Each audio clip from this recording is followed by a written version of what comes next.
3 मार्च 2026 मंगलवार के दिन लग रहा है इस साल का सबसे पहला और सबसे बड़ा चंद्र ग्रहण।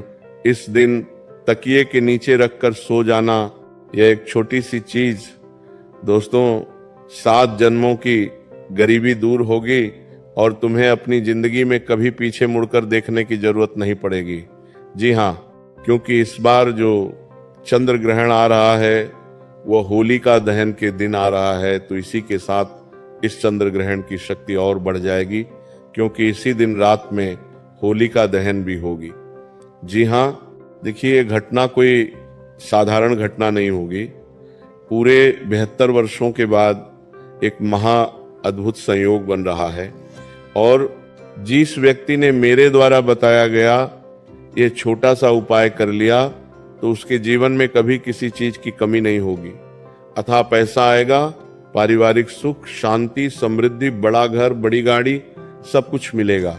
जी हाँ, क्योंकि देखिए दोस्तों, सबसे पहले मैं आपको एक छोटी सी चीज बता देता हूं कि 3 मार्च को जब चंद्र ग्रहण लगता है तो भारतीय परंपरा में इसे केवल एक खगोलीय घटना नहीं समझा जाता है, बल्कि मन और भाग्य से जुड़ी एक गहरी आध्यात्मिक घड़ी समझा जाता है, क्योंकि चंद्रमा हमारे मन, हमारी भावनाओं और हमारी स्मृतियों और पारिवारिक सुख का एक कारक है। तो देखिए, सबसे पहले मैं आपको चंद्र ग्रहण की वह सारी जानकारी दे देता हूं कि चंद्र ग्रहण कब लगेगा, कितनी बजे लगेगा, चंद्र ग्रहण का स्रोत कब से मान्य होगा और किस तिथि को चंद्र ग्रहण लग रहा है। यह सब मैं इस वीडियो में आपको बताऊंगा और वह उपाय, जिस उपाय को सुनने के लिए आपने ये वीडियो खोली है, उस उपाय की भी मैं शुरुआत बहुत जल्दी आगे इस वीडियो में करूंगा। लेकिन उससे पहले मेरा आपसे हाथ जोड़कर एक अनुरोध है कि आप सभी इस वीडियो को लाइक कर दीजिए और कमेंट बॉक्स में जय माँ लक्ष्मी अवश्य ही लिख लीजिएगा। माँ लक्ष्मी आपकी सभी मनोकामनाएं पूर्ण करेंगी। माँ लक्ष्मी आपके घर इस होली पर जरूर पधारेगी। जी हाँ दोस्तों, देखिए 3 मार्च 2026 साल का पहला चंद्र ग्रहण लगने जा रहा है और बता देता हूं कि फाल्गुन माह की पूर्णिमा तिथि जिस दिन होली का दहन होता है उसी दिन साल का पहला चंद्र ग्रहण पड़ेगा। देखिए, यह चंद्र ग्रहण सिंह राशि और पूर्व फाल्गुनी नक्षत्र में लगने जा रहा है और इस चंद्र ग्रहण के समय सूतकाल नक्षत्र, ग्रह और राशियां की स्थिति क्या रहेंगी, किन बातों का ध्यान रखना चाहिए और किन से बचना चाहिए, ये सब चीजें भी मैं आपको वीडियो के अंत में बताऊंगा। लेकिन उससे पहले आपको मैं बता देता हूं कि देखिए, मंगलवार के दिन चंद्र ग्रहण लगेगा और इस चंद्र ग्रहण की शुरुआत दोपहर 3:20 पर शुरू होगी और ग्रहण का समापन शाम को 6:46 पर समाप्त हो जाएगा। तो कुल मिलाकर देखिए, ये जो ग्रहण रहेगा, ये ग्रहण 3 घंटे 27 मिनट का रहेगा और देखिए ये ग्रहण भारत में दृश्यमान होगा। इसीलिए ग्रहण के दौरान सूतक काल का भी विशेष महत्व होता है, क्योंकि हमारे शास्त्र में जो बातें बताई गई है वो बातें साधारण नहीं है।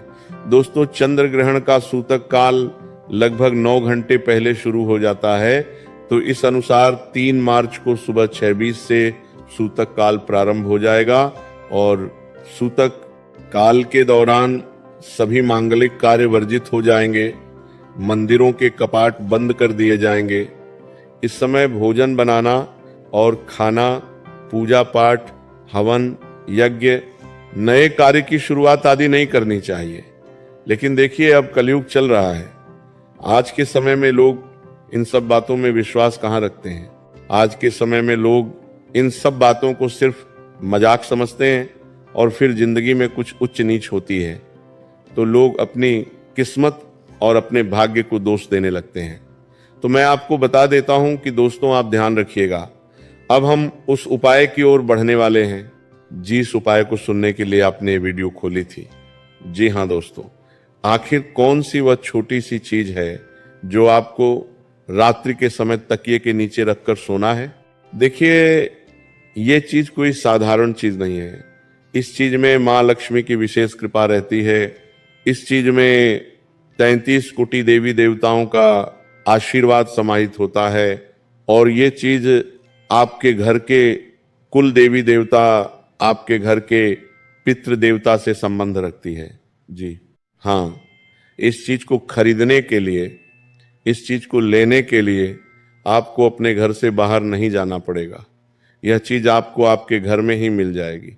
जी हाँ, देखिए, इस उपाय की जानकारी आपको किसी भी शास्त्र में और किसी भी पुराण में नहीं मिलेंगे। यह बात आप जान लीजिएगा, क्योंकि ये उपाय इतना गुप्त है कि केवल पुरातन काल में और प्राचीन समय में केवल कुछ ऋषि मुनियों और कुछ ज्ञानियों को ही इस उपाय की जानकारी थी। हालांकि यह उपाय उन्होंने सिर्फ अपने कुछ चेलों को ही बताया था। तो अगर यह उपाय आपके कानों तक पहुंच रहा है, अगर आप इस उपाय को सुन रहे हैं, तो साक्षात मां लक्ष्मी ने आपको चुना है।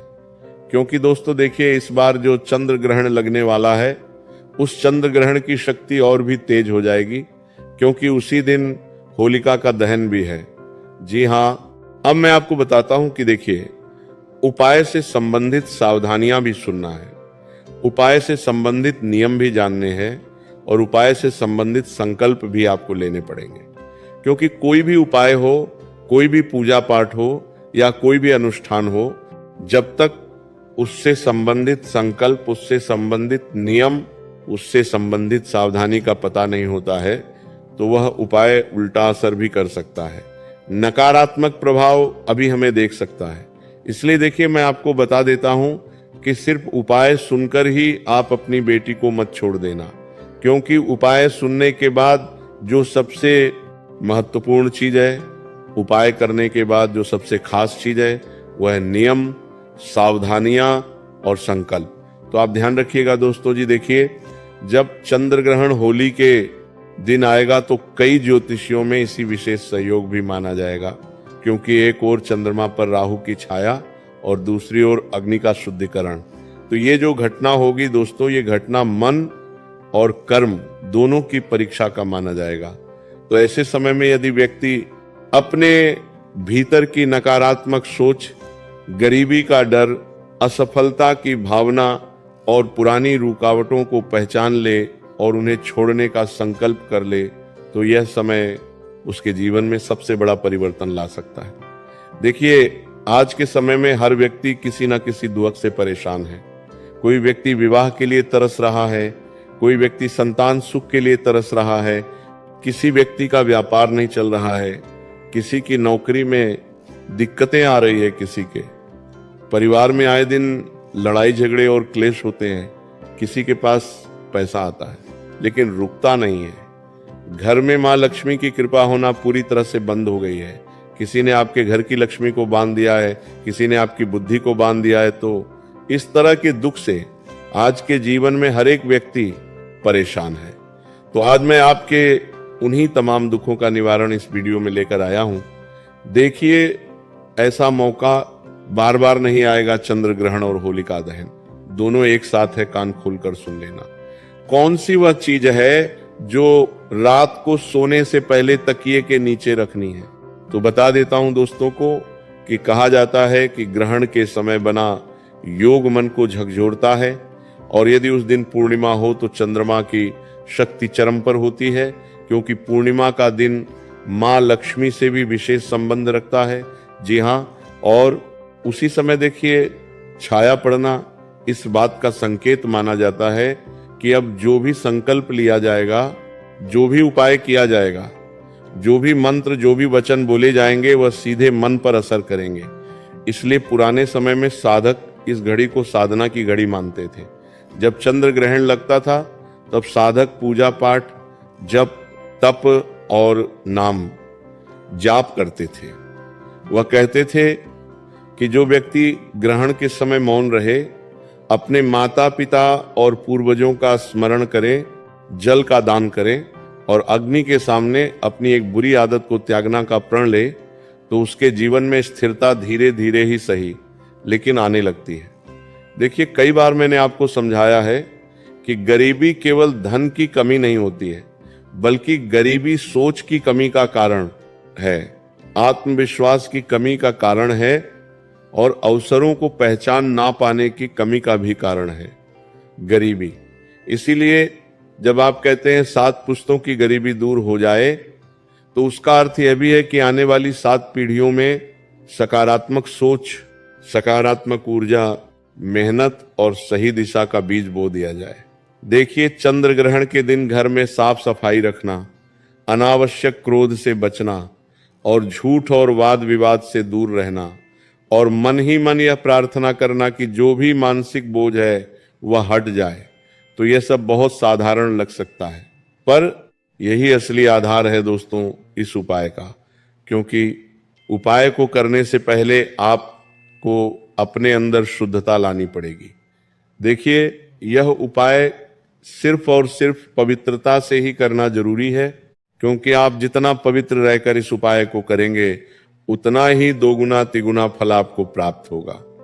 तो बता देता हूं दोस्तों को कि अब धीरे धीरे उस गुप्त उपाय की ओर बढ़ते हैं जिसे बहुत कम लोग जानते हैं।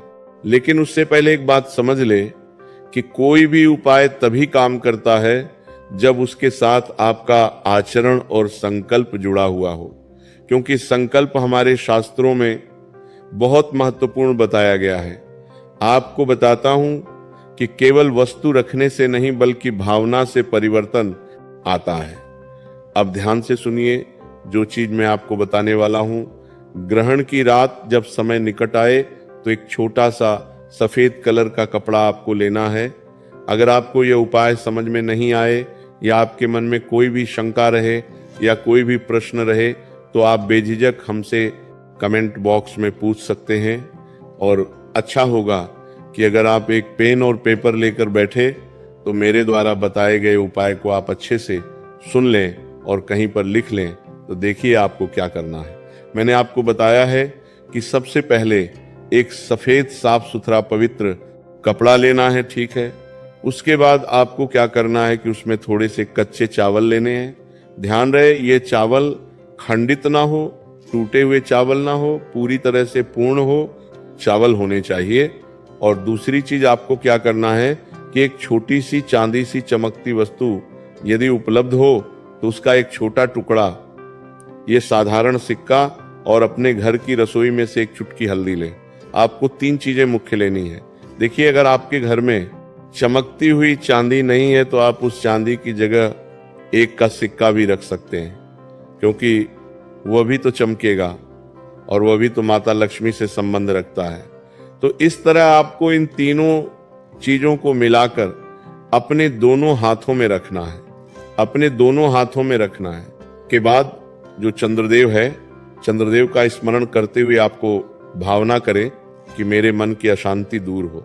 देखिए, जब आप इन तीनों चीजों को अपने हाथ में लेंगे तो आपको अपना मुख चंद्रमा की तरफ रखना है और अपने दोनों हाथ उठाकर चंद्रमा को जैसे हम कोई चीज अर्पित करते हैं, जैसे सूर्यदेव को जल अर्पित करते हैं वैसे ही हाथ रखें और ऐसी भावना रखें मन में कि यह चीजें मैं चंद्रदेव को अर्पित कर रहा हूं। अब देखिए, अपने दोनों हाथों में रखें और चंद्रमा का स्मरण करते हुए यह भावना करें कि मेरे मन की अशांति दूर हो, मेरे घर में अन्न की कमी ना हो, मेरे पूर्वजों का आशीर्वाद बना रहे।